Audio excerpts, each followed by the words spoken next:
Poverty and lack. Why empty hands never feel full. Welcome back. I am Adeline Atlas, 11 times published author, and this is the Generational Curses series. When scarcity becomes a family name. Poverty is more than an empty wallet. It is an inheritance of fear.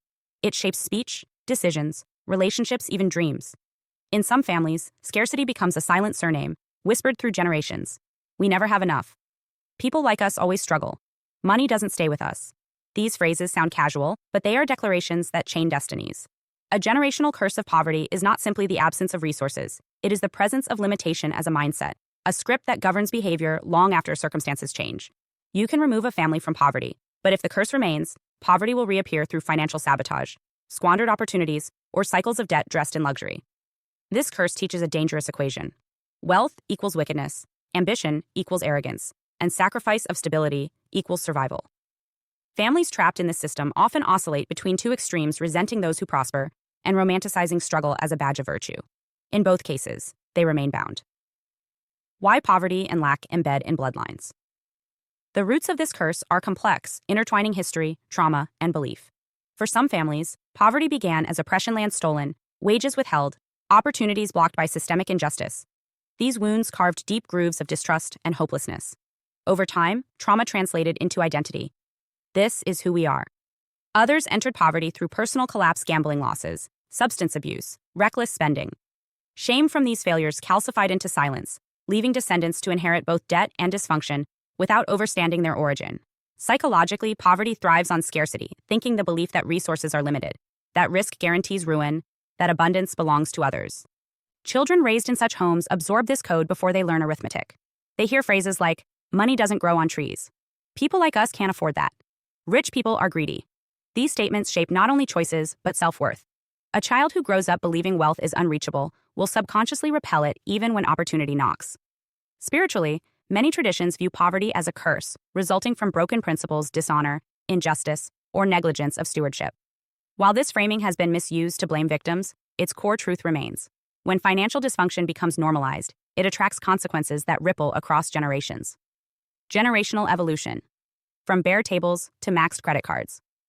Poverty is not static. It mutates with culture. A great-grandmother once rationed bread during famine. Her descendants, though never starving, inherit her fear of lack. They hoard low-value items just in case, cluttering homes with evidence of distrust in tomorrow. In the next generation, poverty shapeshifts into underachievement.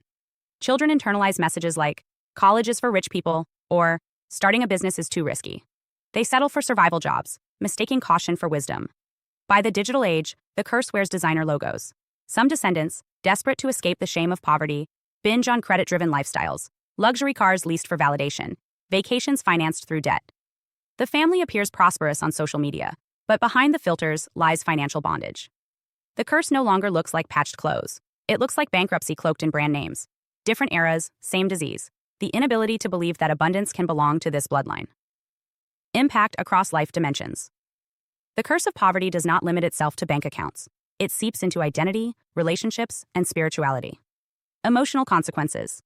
Scarcity thinking breeds chronic anxiety. Every bill feels like a battlefield. Every unexpected expense a crisis. Even in seasons of plenty, fear of return to lack poisons peace. This anxiety shapes parenting, turning provision into pressure, and teaching children that security depends on hoarding rather than strategy. Relational fallout. Money conflicts fracture families as much as infidelity. Siblings wage silent wars over inheritance. Parents manipulate children through financial dependency, and marriages collapse under debt-driven stress.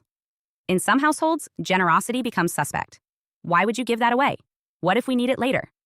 Such mindsets transform trust into transaction, strangling intimacy. Educational and career impact. Families under this curse often sabotage advancement unconsciously. Bright children downscale dreams to play it safe, fearing the cost of failure. Those who rise above expectations may face sabotage cloaked as concern. Don't get too big for your britches. In this culture, mediocrity masquerades as humility, while excellence feels like betrayal. Spiritual distortion. Scarcity theology often emerges in cursed bloodlines, framing poverty as purity and wealth as corruption. While virtue has nothing to do with bank balances, this distortion convinces families that abundance is immoral. The result?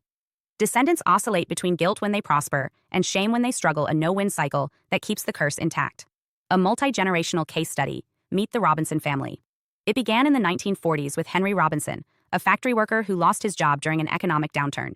Humiliation scarred him so deeply that he vowed, "We'll never trust banks again." He hoarded cash in jars, taught his children to fear debt, and ridiculed ambition as foolishness. His son, David, inherited the fear but expressed it differently. Determined to escape poverty, David worked tirelessly, yet refused to invest, convinced the stock market was a scam.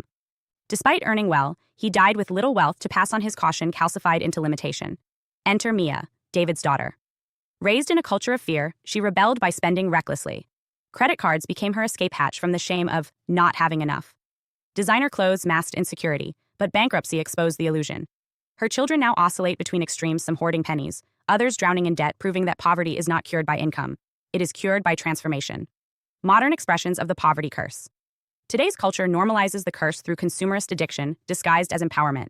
Easy credit seduces families into debt cycles, while social media magnifies comparison, fueling purchases rooted in insecurity. Financial literacy remains scarce in many bloodlines because knowledge feels foreign and inheritance they never received. Even those who escape poverty often carry its residue. They stockpile goods in cluttered homes, terrified of future famine. They refuse vacations, fearing waste, or overindulge in luxury, desperate to prove they've arrived. In both cases, fear not freedom drives decisions. Cultural and spiritual interpretations. Sacred texts often connect poverty with broken principles, sloth, dishonor, or injustice, while cautioning against greed. Proverbs declares that poverty comes to those who love sleep, underscoring the link between passivity and lack.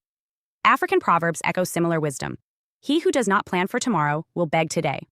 Indigenous frameworks frame poverty not as divine punishment, but as disharmony with communal responsibility. When hoarding or exploitation disrupts the flow of reciprocity, scarcity ensues. Eastern philosophies identify attachment and ignorance as roots of both poverty and wealth. Hoarding, teaching that freedom comes through wisdom, not excess. Modern psychology translates these truths into behavioral terms. Financial habits mirror inherited beliefs. Scarcity mindsets perpetuate cycles of limitation, regardless of external opportunity. Poverty masquerades as humility, but functions as bondage. It convinces families that struggle is noble, that lack is destiny, that wealth belongs to them, but never to us. This lie corrodes generations, robbing them of possibility before they attempt to reach for it. Overstanding poverty as a generational curse reframes the fight. This is not about chasing riches. It is about reclaiming freedom from fear.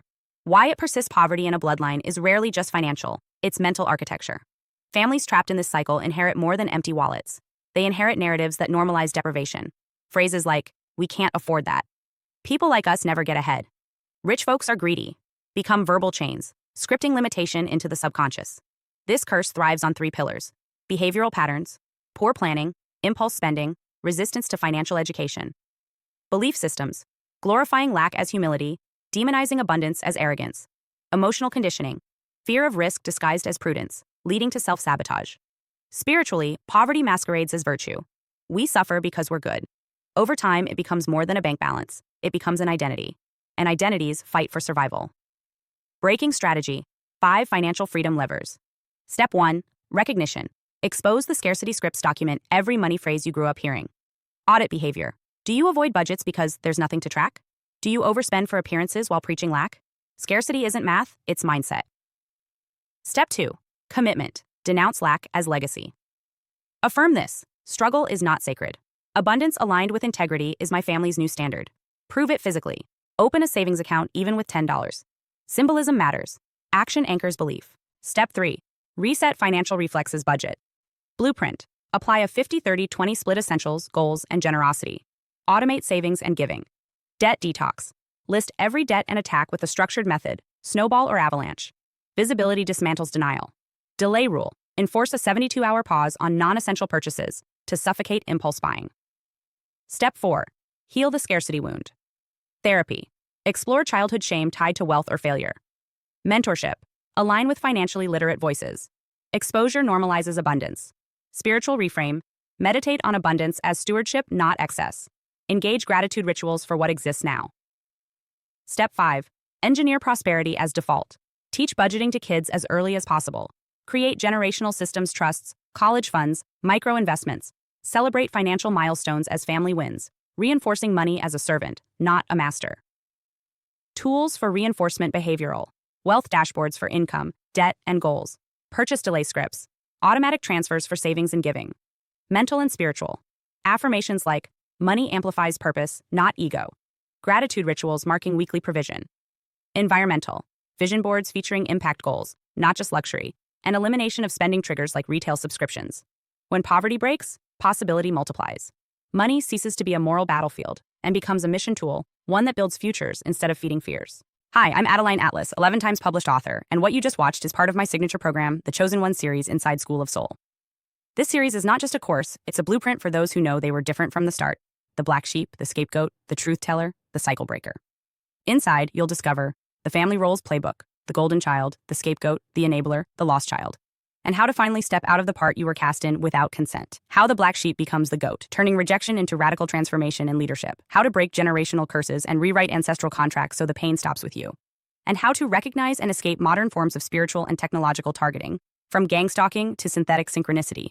This isn't just about survival. It's about awakening, about reclaiming your voice, your lineage, and your destiny as one of the chosen ones.